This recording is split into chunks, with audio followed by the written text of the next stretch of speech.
আসসালামু আলাইকুম গাইস, কেমন আছেন আপনারা? আশা করি আল্লাহর অশেষ রহমতে ভালো আছেন। ওয়েলকাম টু ঋতু রান্নাঘর। আমি আজকে আপনাদেরকে ঘরে থাকা উপকরণ দিয়ে গরুর গোশত রান্না করে দেখাবো।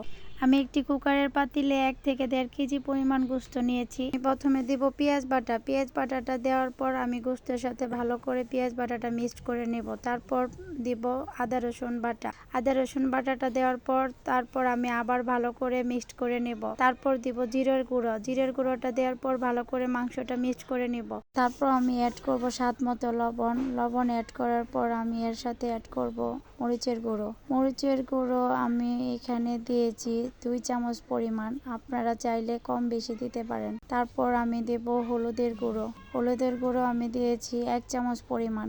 তারপর সবগুলো মশলা একত্রিত করে আমি একসাথে মেখে নেব। তারপর আমি এখানে দেব 4টা তেজপাতা, 4টা এলাচি, 4টা দারচিনি। এগুলো দেওয়ার পর আমি এর সাথে 1 কাপ পরিমাণ তেল অ্যাড করব। তেল অ্যাড করার পর আমি মাংসটা আবার ভালো করে মিক্সড করে নেব।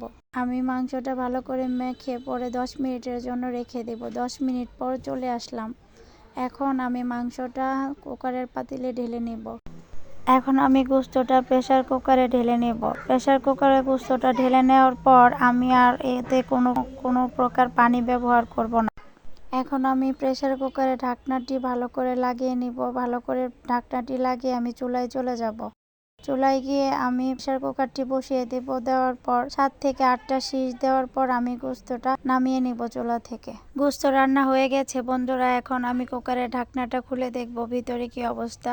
আলহামদুলিল্লাহ বন্ধুরা, আমার তরকারিটি হয়ে গেছে। দেখেন অনেক সুন্দর একটা সেন্ট বের হচ্ছে আর দেখতে কত সুন্দর হয়েছে। বন্ধুরা, আমার ভিডিওটি যদি আপনাদের কাছে ভালো লাগে তাহলে অবশ্যই ফলো এবং লাইক দিয়ে রাখবেন।